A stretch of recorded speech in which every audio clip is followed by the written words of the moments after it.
खुरदुरा तो कुछ दिन चलता है, 4-5 साल, जब तक गड्ढा उड्ढा नहीं हो जाए तब तक वो घिसते घिसते चिकना होते जाता है। शुरू शुरू में रोड बनता है तो फ्रिक्शन कोफिशिएंट ज्यादा होता है, ज्यादा खुरदुरा होता है, और धीरे धीरे प्लेन होते जाता है तो स्लिपरी होते जाता है, फ्रिक्शन कोफिशिएंट उसका घटते जाता है। तो इसका मिनिमम कोफिशिएंट ऑफ फ्रिक्शन क्या होगा, ये आंसर इतना है। इससे और कम कर देंगे तो ये स्लिप कर जाएगा बाहर की तरफ, इधर स्लिप करेगा बाहर की तरफ।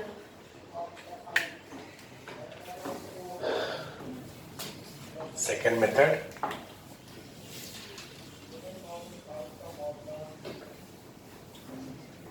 Car frame.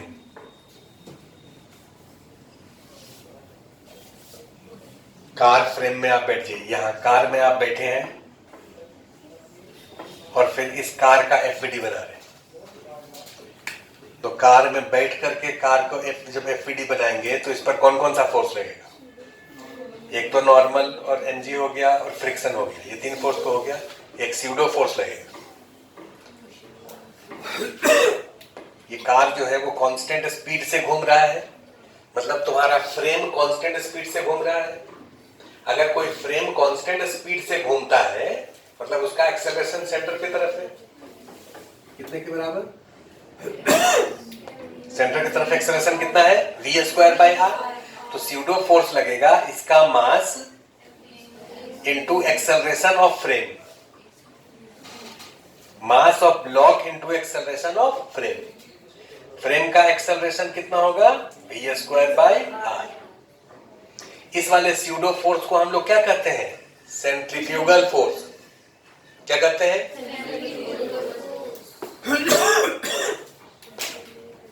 तो कार फ्रेम में ये 4 फोर्स लगेगा। अब चूंकि कार पर बैठ करके कार को देखेंगे तो वो रुका हुआ दिखेगा, ग्राउंड से देखेंगे तब ये घूमता हुआ दिखेगा। तो जब कार पर बैठ करके आप एफवीडी बनाए हैं तो रुका हुआ है, मतलब फोर्स सब डायरेक्शन में बैलेंस रहेगा। सेंटर की तरफ फोर्स इक्वल टू बाहर की तरफ फोर्स, तो F कितने के बराबर, mv²/r। और नॉर्मल कितने के बराबर, mg के बराबर। और इधर कोई फोर्स है नहीं, इधर फोर्स 0 है, इधर भी फोर्स 0 है। तो इक्वेशन तो ये दोनों होगा। सेंट्रीफ्यूगल फोर्स कैसा फोर्स है, स्यूडो फोर्स है। Centrifugal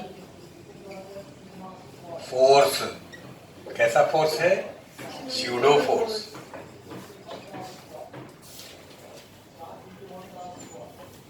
pseudo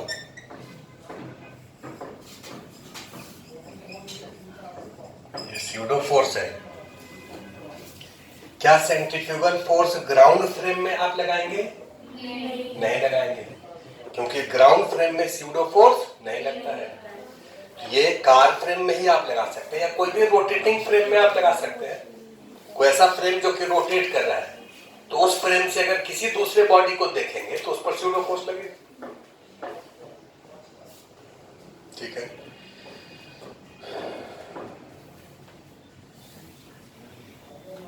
next question is,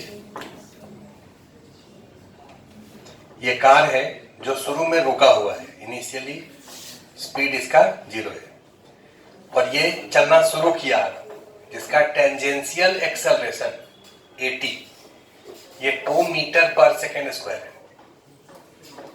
ये कितने से चलना शुरू किया, 2 मीटर पर सेकेंड स्क्वायर। तो ये जब ऐसे चलना शुरू करेगा तो इसका स्पीड धीरे धीरे बढ़ेगा।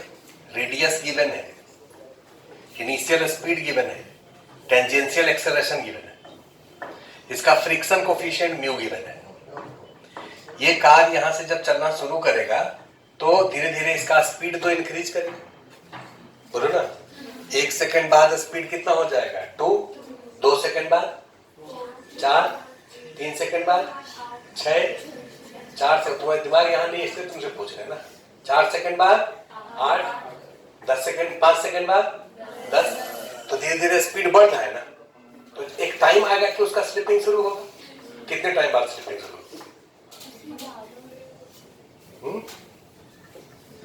देखिए, a car start moving, a car start moving with tangential acceleration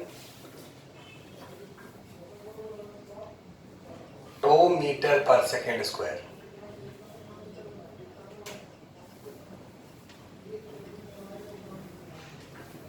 Tangential acceleration 2 meter per second square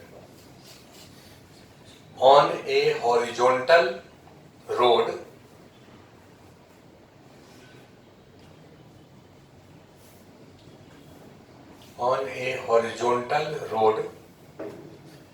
whose friction coefficient is mu.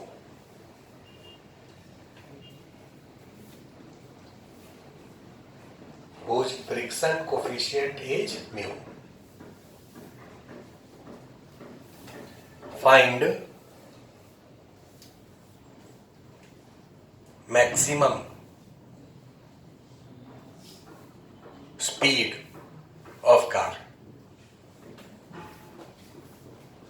Also find time after which slipping start. Also find time after which slipping start.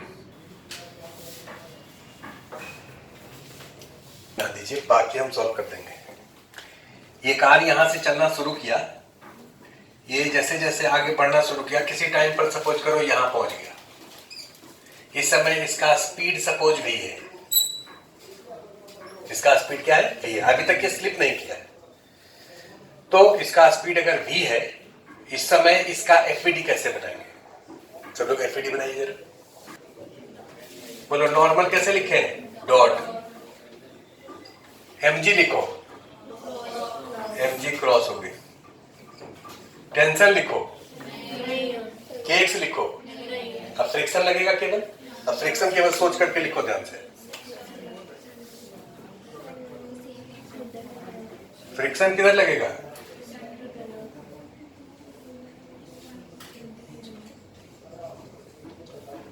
Friction किधर लगेगा?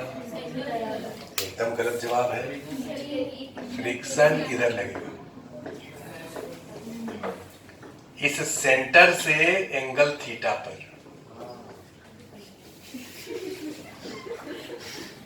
Centre से angle theta पर. कौन explain करेगा? Very good. क्योंकि इस car का अब पेन चेंज कर दिया. एफवीडी बना है तब रेट से बना है. तुम लोग सबको घोर मठा करके कह दो गई कहा हो गया. अरे ये एफवीडी थोड़ा है, तो वेलोसिटी है. अब एक्सेलरेशन लिख रहे हैं, वो भी ग्रीन कलर से. देखो पार्टिकल का, ये जो पार्टिकल है इसका इधर के तरफ एक्सेलरेशन at है और इधर के तरफ एक्सेलरेशन ar है. सर्कुलर मोशन है तो इसका दोनों एक्सेलरेशन है. at तो गिवन है, at गिवन है ना, 2 मीटर पर सेकेंड स्क्वायर. और सेंटर की तरफ तो होगा क्योंकि सर्कुलर मोशन है, तो सेंटर की तरफ होना ही है. तो इसका दोनों एक्सेलरेशन है. तो अगर ये फ्रिक्शन इधर लगता तो इधर की तरफ कौन सा फोर्स होता? फिर तीन ही फोर्स है. तुम कह रहे हो कि नॉर्मल और mg दोनों बैलेंस हो गया, दोनों कट करके खत्म हो गया. टेंशन और kx तुम कहोगे लगेगा नहीं, तो फ्रिक्शन ही केवल फोर्स लगा ना. ये फ्रिक्शन अगर सेंटर की तरफ लगता तुम्हारे अनुसार, लो सेंटर की तरफ लगा देते, ये फ्रिक्शन ऐसे लगा दिए, तो तुम कहते कि सर फ्रिक्शन इधर है क्योंकि एक्सेलरेशन इधर है. अब ये फ्रिक्शन जो है इधर तो है नहीं, तो ये वाला एक्सेलरेशन क्यों है? जीरो तो नहीं है क्योंकि एक्सेलरेशन तो गिवन है. तो वो एक्सेलरेशन क्यों है? वो ये एक्सेलरेशन है, इसका मतलब फ्रिक्शन इधर नहीं लगेगा. इसका मतलब फ्रिक्शन ऐसा लगेगा कि उसका दोनों तरफ कंपोनेंट हो. एक कंपोनेंट सेंटर की तरफ भी हो और दूसरा कंपोनेंट टेंजेंशियल डायरेक्शन में भी हो. फ्रिक्शन किसी एंगल थीटा पर लगेगा. ये AR है और ये AT है. अब इक्वेशन लिखो इस ब्लॉक का. इक्वेशन लिखो का मतलब एक सेंटर की तरफ लिखो, एक टेंजेंशियल में लिखो और एक परपेंडिकुलर टू प्लेन लिखो. तीन इक्वेशन लिख सकते हैं. सेंटर की तरफ कितना लिखें? f cos थीटा कितने के बराबर? M v square by r, और दूसरा एफ साइन थीटा, ये कितने के बराबर, एम ए टी। इसका इधर कंपोनेंट होगा मास इंटू एटी, इसका इधर कंपोनेंट होगा मास इंटू ए आर। अब इस दोनों, ऐसा तीसरा इक्वेशन होगा n is equal to m g, वो तो पता ही। अब इस दोनों इक्वेशन से f का वैल्यू कैलकुलेट करो। f कैसे कैलकुलेट करेंगे, स्क्वायर करके ऐड करेंगे, डिवाइड नहीं करेंगे, स्क्वायर करके ऐड करेंगे। डिवाइड करेंगे तो थीटा निकलेगा, कितने एंगल पर लग रहा है। इसको स्क्वायर करके ऐड कर दो, f square sine square theta plus f square cos square theta, कितना होगा, एफ स्क्वायर, ये हो गया m square a T square plus we four by are square. तो एफ हो जाएगा m A T square plus we four by are square का under, ये फ्रिक्शन हो गई। पार्टिकल का वेलोसिटी v है और t टाइम पर फ्रिक्शन इतना लग रहा है। जैसे जैसे टाइम चेंज हो रहा है वैसे वैसे फ्रिक्शन फोर्स चेंज हो रहा है, क्योंकि स्पीड चेंज हो रही है, ये v का वैल्यू चेंज हो रहा है ना। अब तुमसे क्या पूछा गया कि मैक्सिमम स्पीड क्या होगा जिससे कि स्लिपिंग नहीं होगी। जैसे अब यहां तक अगर पार्टिकल आया, अभी तक स्लिप नहीं किया है, तो स्लिप नहीं करने का कंडीशन लिखो, condition for no slipping.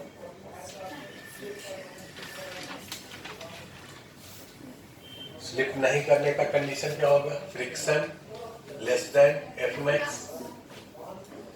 Friction आप निकाल चुके हैं, M A T square plus we four by are square का under root less than F max कितना होगा, mu into M G, mu into N, और एन का वैल्यू है एम जी।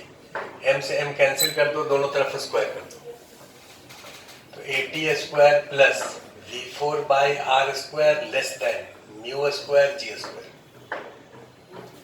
इसको इस तरफ ले आओ, तो v four by are square less than mu square ji square minus A T square. तो हमको v निकालना है, तो v लेस देन, ये इधर आ जाएगा r square mu square ji square minus A T square, और power 1/4।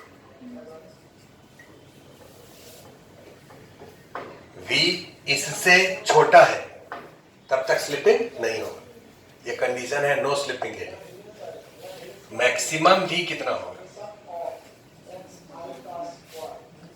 Are square mu square ji square minus A T square का पावर 1/4, ये मैक्सिमम भी होगा। Second method,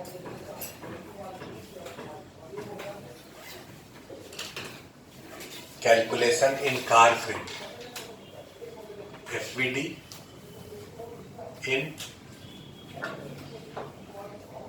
car frame.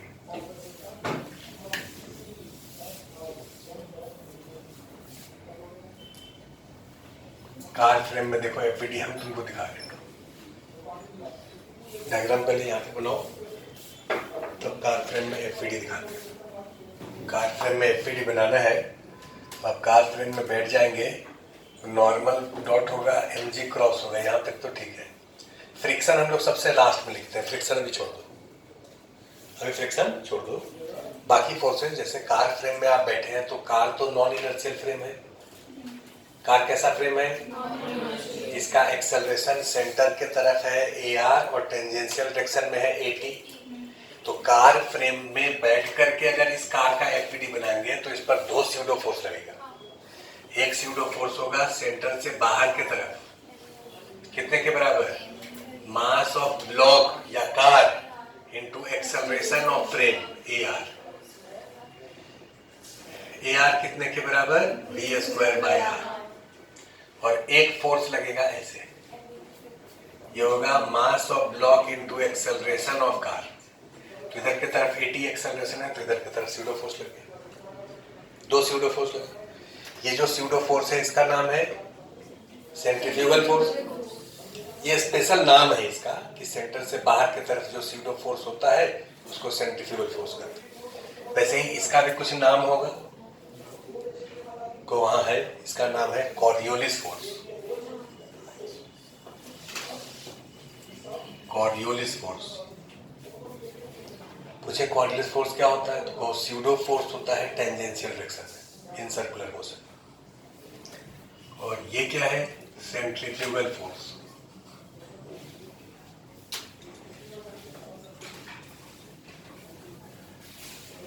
Pseudo force लगा दिया, फ्रिक्शन केवल बाकी है।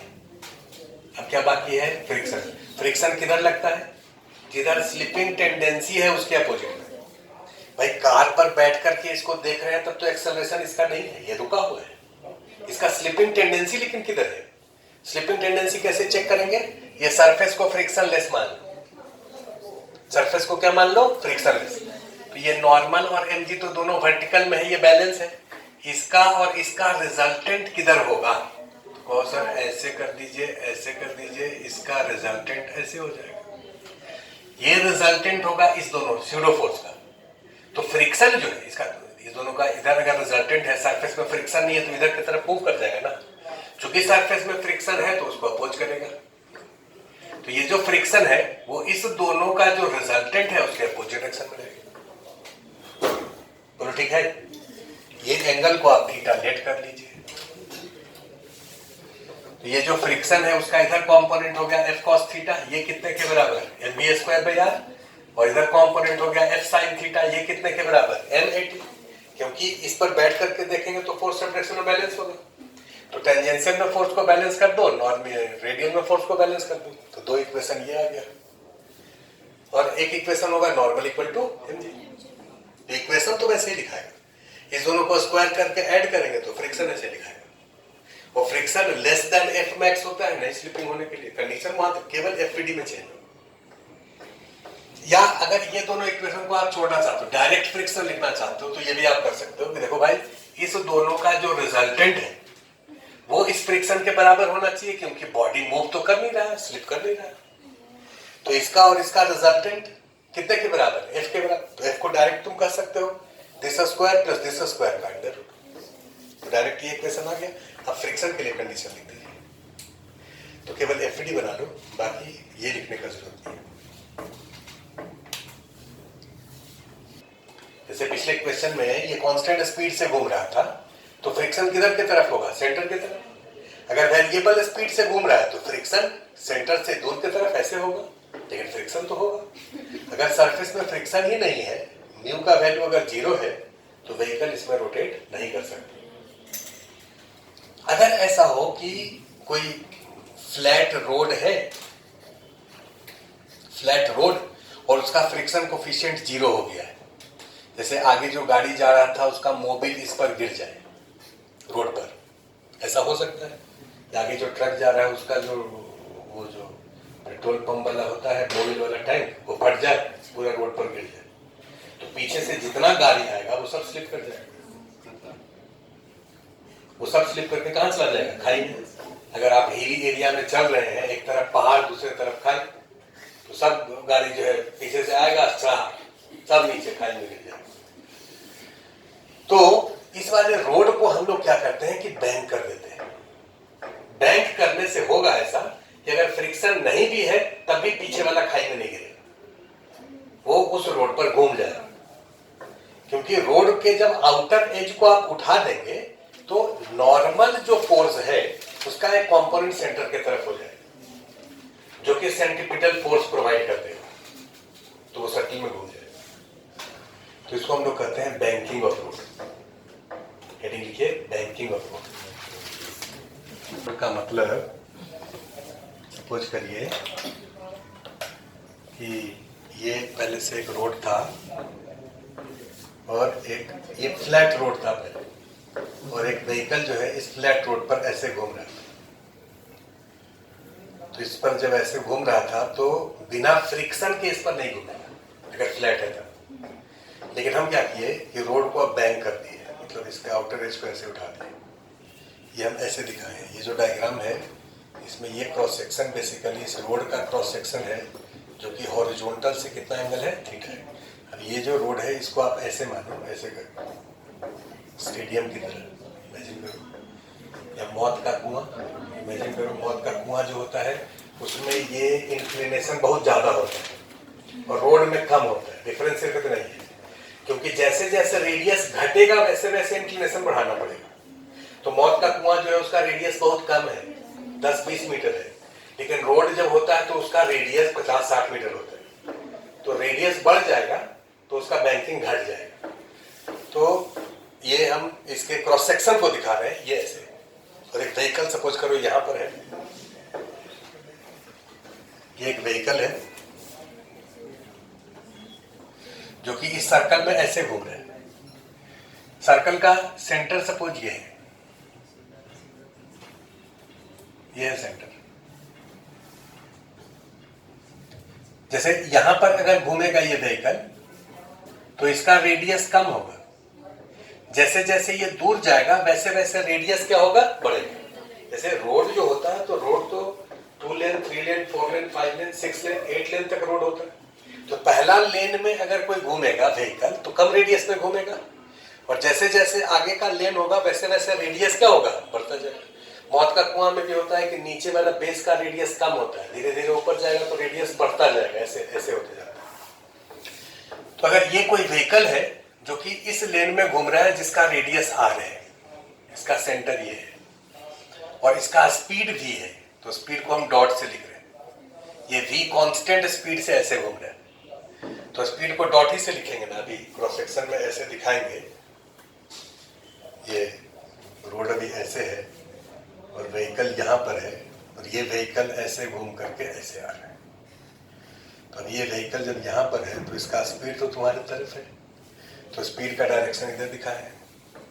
बाकी फोर्सेज इस पर कौन कौन सा लगेगा, अभी हम इस रोड को फ्रिक्शनलेस मान रहे हैं, इसमें अभी कोई भी फ्रिक्शन नहीं है, फिर भी ये व्हीकल इसमें घूम जाएगा। कितने स्पीड से घूमेगा ये निकालना है, या स्पीड अगर दिया है तो थीटा कितना होगा ये निकालना है। तो अभी इसका फ्रिक्शन कोफिशिएंट कितना माने हैं, 0। अगर इसका फ्रिक्शन कोफिशिएंट नहीं होगा तब भी ये घूमेगा, इसमें क्यों घूमेगा ये समझा रहे हैं। तो बोलो इस पर फोर्स कौन कौन सा लगा है, ग्राउंड फ्रेम से कैलकुलेशन कर रहे हैं। तो नॉर्मल, अभी तो ये हम क्रॉस सेक्शन ऐसे दिखाए हैं, तो अभी नॉर्मल को डॉट क्रॉस नहीं, तुम उधर से देख रहे हो क्रॉस सेक्शन ऐसे दिख रहा है, तो नॉर्मल ऐसे लगेगा और mg नीचे लगेगा, और ग्राउंड फ्रेम से स्यूडो फोर्स नहीं लगेगा, है ना। टेंशन और केक्स नहीं लगेगा, फ्रिक्शन है नहीं, एफईडी हो गया। ये जो सर्कल है वो कैसा सर्कल है, हॉरिजॉन्टल सर्कल की वर्टिकल सर्कल, जोर से बोलो। अरे भाई ये ऐसे करके आया है, ऐसे जाएगा, ऐसे फिर अंदर से आएगा ऐसे, तो ये सर्कल तो हॉरिजॉन्टल है ना। ये जो हॉरिजॉन्टल सर्कल है ये यूनिफॉर्म है कि नॉन यूनिफॉर्म, कोई यूनिफॉर्म v स्पीड से घूम रहा है, आप ही कह रहे हैं कि v स्पीड से घूम रहा है, तो v स्पीड कांस्टेंट है मतलब यूनिफॉर्म है। इस पर जो फोर्स लग रहा है सेंटर के तरफ कितना है सो बताइए। आप लोग देखिए ये थीटा है, ये एंगल थीटा होगा, ये एंगल 90 माइनस थीटा होगा, तो n का इधर कंपोनेंट कितना होगा, n cos 90 माइनस थीटा का मतलब sin थीटा, और n का इधर कितना होगा, n cos थीटा। वर्टिकल में फोर्स बैलेंस है, ये सर्कल ऐसे हॉरिजॉन्टल है तो सर्कल के परपेंडिकुलर डायरेक्शन में तो फोर्स बैलेंस रहेगा, तो ये n cos थीटा कितने के बराबर, mg के बराबर। और सेंटर के तरफ फोर्स कितना है, n sin थीटा, ये कितने के बराबर, mv square by r, mv square by r। Centre के तरफ मास इनटू एक्सेलरेशन। अब इस दोनों को डिवाइड कर देते हैं तो थीटा निकल जाएगा, डिवाइड कर दो, m से m cancel, v square by r जी, इतने से टाइम करेंगे। अगर इसका v स्पीड गिवन है, जैसे हम कहें कि भाई एक रोड है जिसमें कि स्पीड लिमिट वहां लगा दें 30 किलोमीटर पर आवर, लिखा रहता है ना बोर्ड पर, permissible speed 30 kilometre per hour, तो 30 किलोमीटर पर आवर स्पीड है, और रोड का जहां पर आप बैंकिंग कर रहे हैं उसका रेडियस आपको पता है। रेडियस तो आप पता कर लेंगे कि जो सर्कल है उस सर्कल का सेंटर कितना है, रेडियस कितना है, तो रेडियस आप पता कर लिए, स्पीड आप वहां लिख दिए, उसके करस्पॉन्डिंग कितना से बैंक करना है, वो बैंकिंग आप निकाल लिए। ये एंगल सपोज करो 10 डिग्री आया, तो 10 डिग्री से बैंक कर दिए। जिस समय रोड बन रहा था, ये बार बार तो चेंज होगा नहीं, जिस समय रोड बन रहा था एक ही बार ये हो जाएगा। अब इसको बैंक करने के बाद वहां पर बोर्ड लगा दीजिए, बोलिए 30 kilometre per hour permissible speed है, उतने से आप जाइए, तो फ्रिक्शन नहीं रहेगा, तब भी कोई खतरा नहीं है, तभी आप आराम से घूम जाएंगे, क्योंकि ये नॉर्मल जो है ये सेंट्रीपिटल फोर्स प्रोवाइड करता है। लेकिन अगर ये फ्लैट रहता तो नॉर्मल सेंटर की तरफ लगता ही नहीं। ये अगर फ्लैट ऐसे रहता, ये व्हीकल यहां पर ऐसे रहता और ये व्हीकल ऐसे करके घूमता, तो नॉर्मल का कोई कंपोनेंट सेंटर की तरफ होता नहीं। अगर ये फ्रिक्शन लेस हो जाए तो ऐसे घूम ही नहीं सकता, तो बाहर की तरफ फोर्स जो स्यूडो फोर्स लगेगा उसके कारण वो नीचे गिर जाएगा। तो लिखो,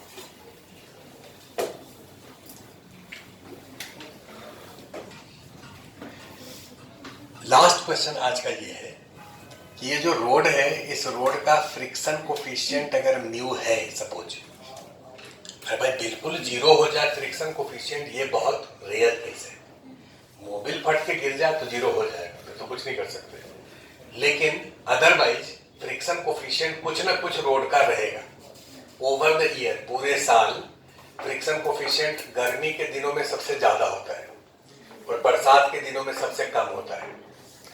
ये जो रोड है, इसका फ्रिक्शन कोफिशिएंट का मिनिमम वैल्यू सपोज 0.1 है।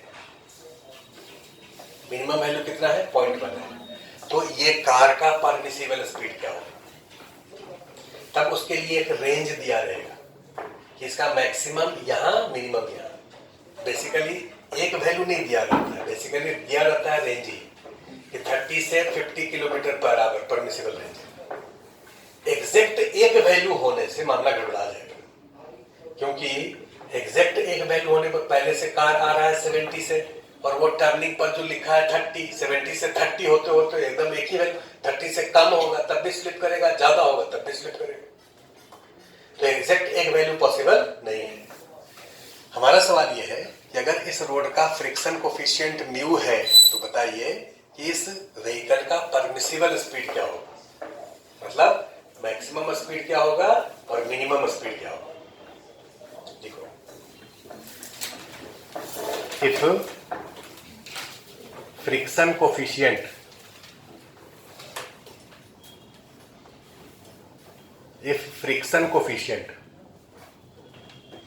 of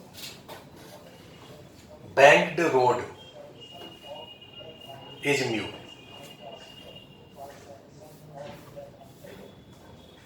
banked road is mu, find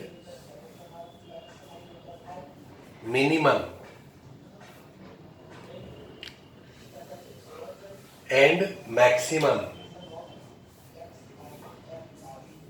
permissible speed, minimum and maximum permissible speed. ये हमको समझाने दो। आज का अंतिम सवाल है ये, कृपया ध्यान से समझे। जैसे ये बैंक्ड रोड तो है, इसका बैंकिंग थीटा किया हुआ है। अगर फ्रिक्शन कोफिशिएंट 0 हो जाए तब परमिसिबल स्पीड क्या होगा? कहोगे RG tan थीटा का under root. RG tan theta का अंडर रूट, ये स्पीड होगा, एक ही स्पीड होगा, दो स्पीड पॉसिबल नहीं है। अगर तुमसे कहें कि ठीक है, ये जो स्पीड है इससे अगर ज्यादा स्पीड कर दे तो क्या होगा?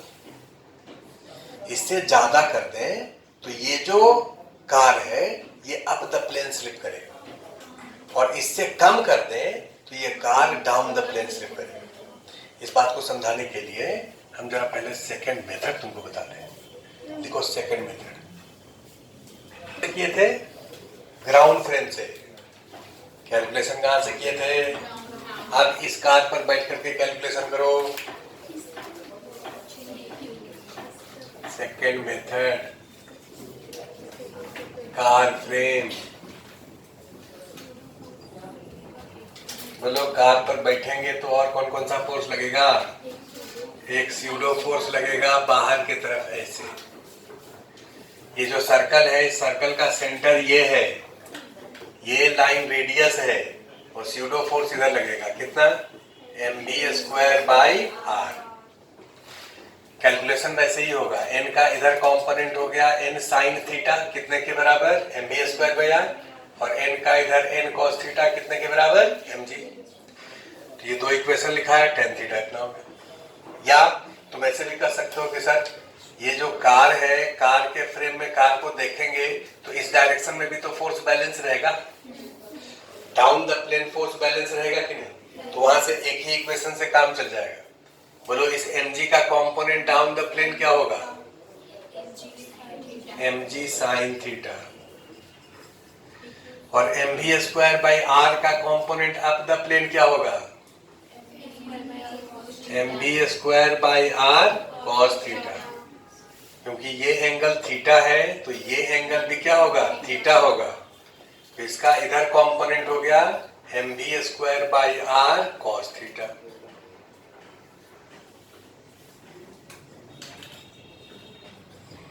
अब ये वाला फोर्स और ये mg साइन थीटा, ये वाला फोर्स को अगर बराबर हम लोग कर दें तो m से m कैंसिल हो गया, sine theta by cos theta tan theta हो गया, कितने के बराबर v square by R G. तो v कितना हो जाएगा, are g tan theta. v कितना आया है, आर जी टेन थीटा। अगर इसका velocity are g tan theta के बराबर है तो ये फोर्स और ये फोर्स दोनों बराबर है, root under r g tan theta. अगर इसका velocity root under r g tan theta के बराबर है तो ये फोर्स मतलब स्यूडो फोर्स का जो कंपोनेंट है ये mg के कंपोनेंट को बैलेंस कर रहा है। इससे अगर स्पीड तुम बढ़ा दो, अगर इससे स्पीड इंक्रीज कर दो तो ये वाला फोर्स बढ़ जाएगा, ये बढ़ जाएगा तो ये भी बढ़ जाएगा, ये वाला वैल्यू चेंज नहीं करेगा, ये तो mg sin थीटा कांस्टेंट है। तो इसका मतलब इसका स्लिपिंग टेंडेंसी किधर होगा, ऊपर होगा। अगर इसमें फ्रिक्शन है तो किधर लगेगा, डाउन द प्लेन लगेगा। फ्रिक्शन है तो किधर लगेगा, डाउन द प्लेन लगेगा। तो ये डाउन द प्लेन जो फ्रिक्शन लगेगा, जैसे जैसे इसका वेलोसिटी बढ़ाओगे वैसे वैसे डाउन द प्लेन फ्रिक्शन बढ़ेगा, और जब वेलोसिटी मैक्सिमम हो जाएगा उसके करस्पॉन्डिंग फ्रिक्शन का वैल्यू भी क्या हो जाएगा, मैक्सिमम हो जाएगा। तो अगर मैक्सिमम परमिसिबल स्पीड तुमको निकालना है तो डाउन द प्लेन फ्रिक्शन को मैक्सिमम कर दीजिए। अब बोलो ये बात आज 7वां बार हो रहा होगा, इससे पहले 6 बार हो चुका है। तुमको ये सिखा चुके हैं कि देखो फ्रिक्शन जो है सेल्फ एडजस्टिंग फोर्स है जो अपना मैग्नीट्यूड और डायरेक्शन दोनों एडजस्ट करता है। ये स्यूडो फोर्स कैसे बढ़ेगा, तो कहो सर ये v के बढ़ने से, और स्यूडो फोर्स का इधर ये कंपोनेंट कैसे बढ़ेगा, v के बढ़ने से। तो v का मैक्सिमम वैल्यू अगर तुमको निकालना है तो फ्रिक्शन का maximum value down the plane होगा।